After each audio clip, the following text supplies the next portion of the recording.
Saludo a todos los presentes, a las autoridades de la facultad, a los estudiantes y al público en general.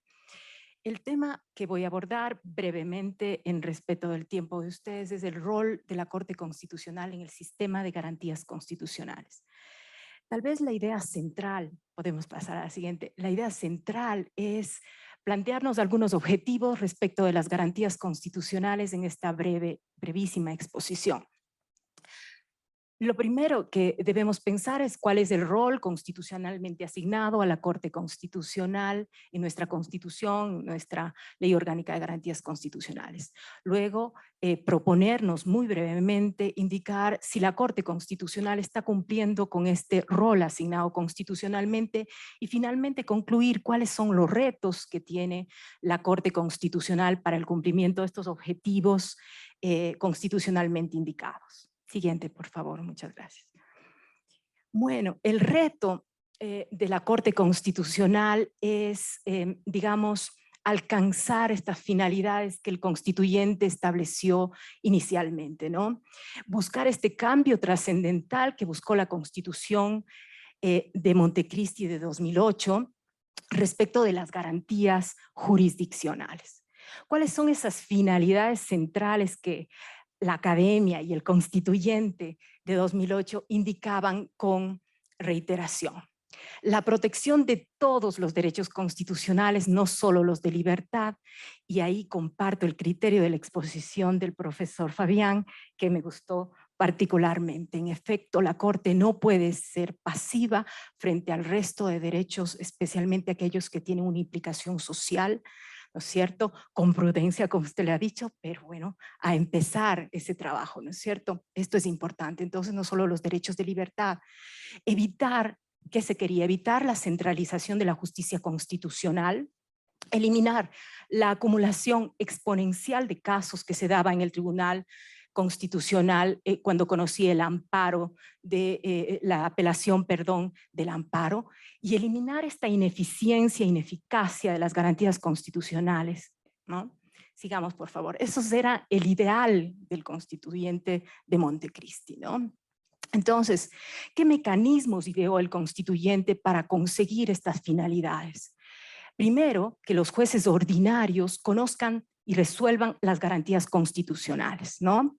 En primera instancia, en apelación. Y luego, que la Corte Constitucional guíe la actividad de todo el sistema de garantías a través de su jurisprudencia vinculante, que guíe estas actividades, digo, ¿no es cierto?, a través de la revisión y de la selección. Este es el tema que me parece medular, que voy a tratar de exponer algunos datos y algunos comentarios que tengo respecto a esta competencia específica de la Corte Constitucional. Siguiente, por favor. Vean que estoy rápida. Entonces, digamos, el rol de la jurisprudencia vinculante de la Corte Constitucional es fundamental, es un tema medular en la justicia constitucional, porque tiene un efecto sistémico, ¿no?, en las garantías y en la protección de derechos, en el funcionamiento mismo de las garantías, pero también en el contenido y en la protección de los derechos constitucionales. La facultad, ustedes conocen, esto no hace falta tal vez repetirlo, pero está consignada constitucionalmente en el artículo 436.9 de la Constitución, que dice que la Corte debe seleccionar y revisar, ¿no es cierto?, las sentencias de garantías que llegan a su conocimiento y emitir jurisprudencia vinculante. Esto va de la mano del artículo 86.5 de la Constitución, que nos indica que todos los jueces de garantías deben remitir a la Corte Constitucional las sentencias para que la Corte haga este trabajo importante, ¿no? La ley orgánica también establece en el artículo 25 las competencias precisamente de la Corte y cómo va a realizar la selección, los criterios y más. Y está regulado también en el reglamento de sustanciación de procesos en el interior de la Corte Constitucional. Siguiente, por favor. Entonces, revisé algunos datos. Tal vez esto sea solamente para llamar la atención de ustedes sobre la importancia que tiene la actividad de la Corte Constitucional respecto de la selección y la revisión. Si a la Corte Constitucional llegan en 3 años 11.642 sentencias de garantías, Es un trabajo enorme que tendría la Corte Constitucional respecto de la evaluación de estas sentencias, del cumplimiento de los criterios y de la emisión de la jurisprudencia que se busca, ¿no es cierto? De las sentencias seleccionadas en la sala de selección han entrado 465 de estas 11.177 sentencias. Entran por diferentes vías, por las que se conocen comúnmente, ¿no es cierto?, mediante la sala de selección, mediante las salas de admisión de otras garantías también, y mediante también sentencias seleccionadas por la urgencia de los temas por la Secretaría Técnica Jurisdiccional. Entonces tenemos los números que pueden también darnos algunas luces sobre cómo está funcionando esta competencia importante de la Corte Constitucional. Sigamos, por favor. Muy bien, entonces la Corte tiene una metodología interna de trabajo. Entonces hay unos criterios para seleccionar esas sentencias y hay un comité de trabajo interno, ¿no es cierto?, en la Corte Constitucional. Luego hay las salas de admisión también que llevan luego a la revisión de estas causas, ¿no? Y también tenemos que trabaja la Secretaría Técnica Jurisdiccional, que también puede remitir a las salas de admisión por un criterio de urgencia. Sin embargo, en los dos últimos, como les podría decir, orígenes de la selección de las causas en las salas de admisión de otros temas y en la Secretaría Técnica Jurisdiccional, al remitir a las salas de admisión en selección, perdón, de las sentencias, no necesariamente se observan estos criterios, ¿no? O criterios de motivación o normas específicas que den cuenta de la importancia de la selección. Sigamos, por favor.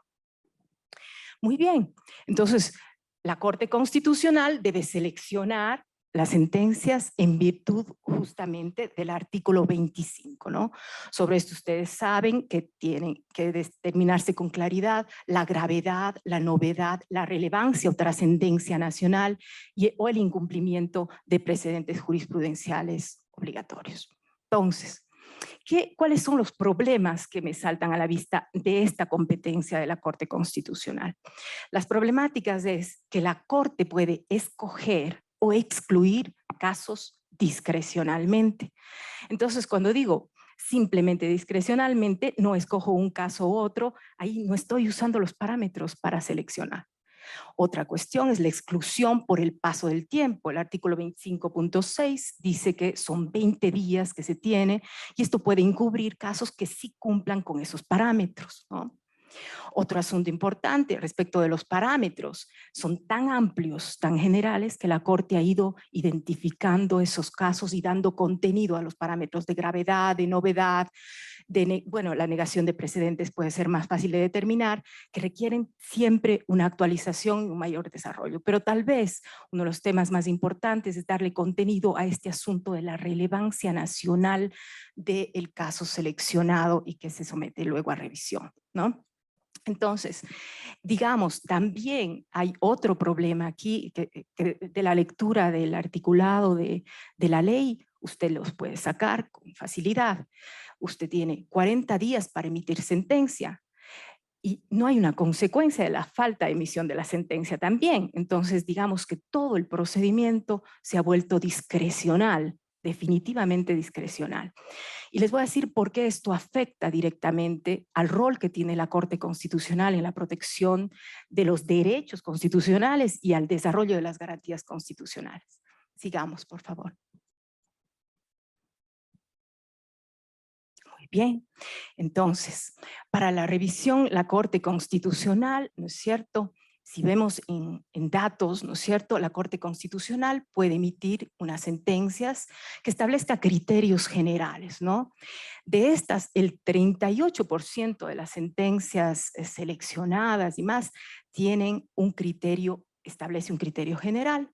Pero como la Corte Constitucional también puede analizar por el mérito del caso una modificación parcial o total de la sentencia que está precisamente conociendo, ¿no? Es el 62% de los casos en los cuales la Corte Constitucional va en cambio a modificar o parcialmente, porque sea reparación integral, o totalmente el tema de la sentencia que está seleccionada y que está revisando. Entonces, la mayor parte de actividades de la Corte en revisión se refiere a cambiar el contenido de las sentencias que están conociendo.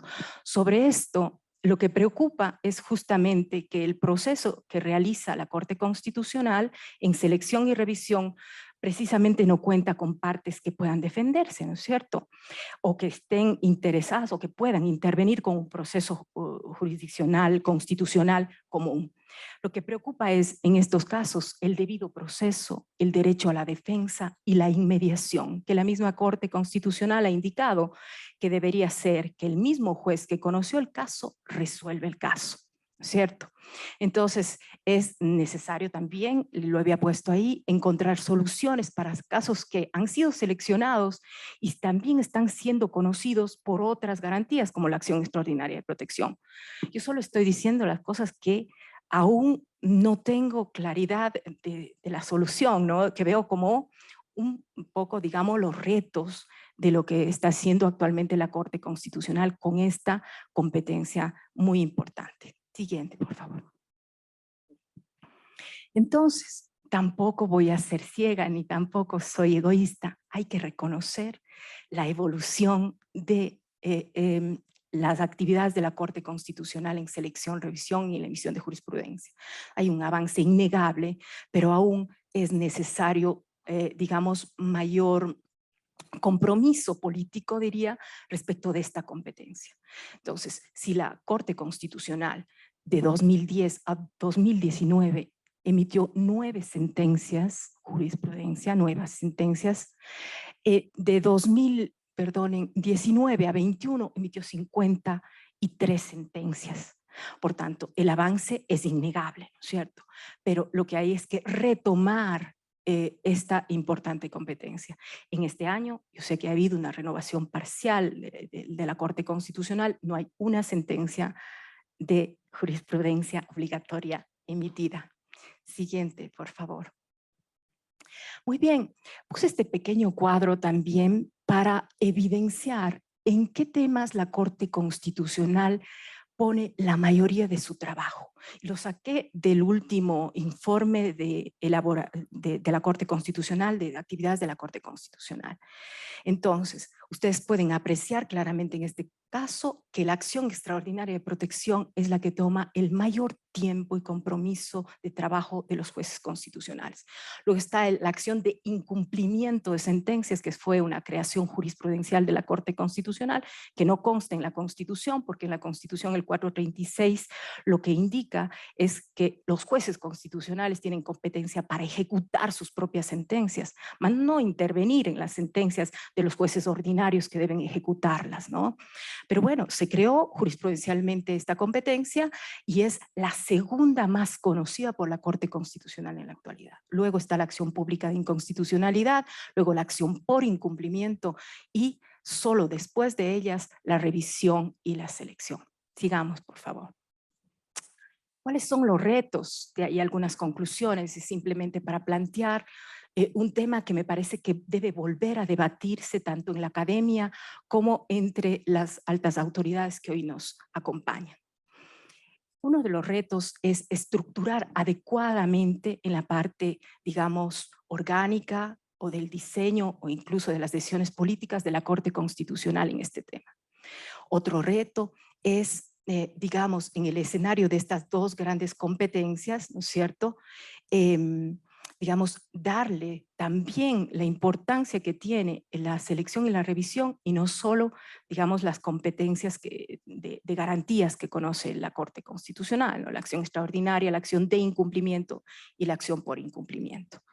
Entonces, definitivamente, con estos pocos números que les muestro, en virtud de la amplitud de sentencias que llega a la Corte Constitucional y enorme trabajo que tienen de selección y revisión, porque son una enorme cantidad de sentencias y también de casos de extraordinaria protección, la Corte está llena de trabajo, entonces es necesario tal vez reestructurar las visiones de la finalidad de una Corte Constitucional en materia de derechos, ¿no?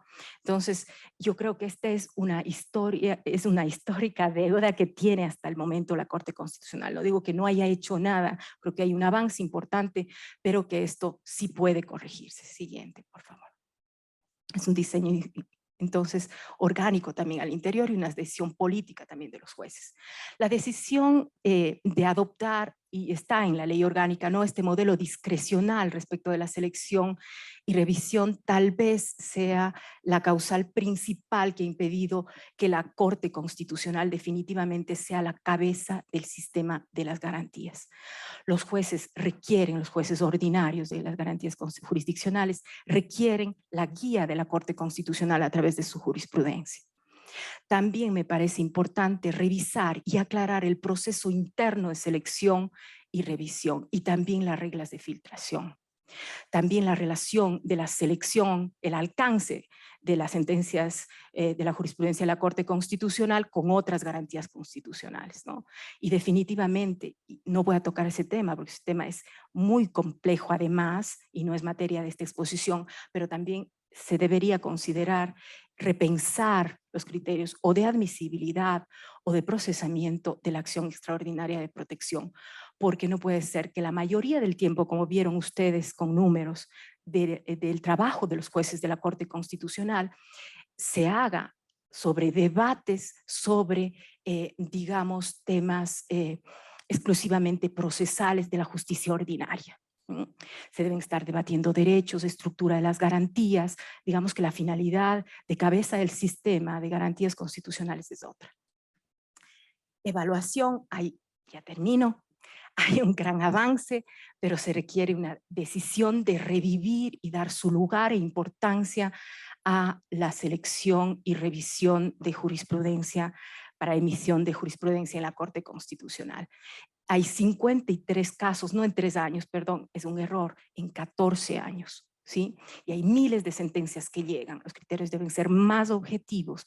La importancia que dé la Corte Constitucional a estos temas también debe ser retomada. Y otro asunto, ¿no? Se debería también pensar en temas que no solamente tengan, como fue el ideario de Montecristi, relación con los derechos de libertad, por eso me encantó tu exposición, Fabián, sino que tenga que ver también con los derechos económicos, sociales y culturales, con los derechos del buen vivir, con prudencia, por supuesto, pero arriesgarse a hacerlo, ¿no? Hacer viva la Constitución también respecto de esos derechos.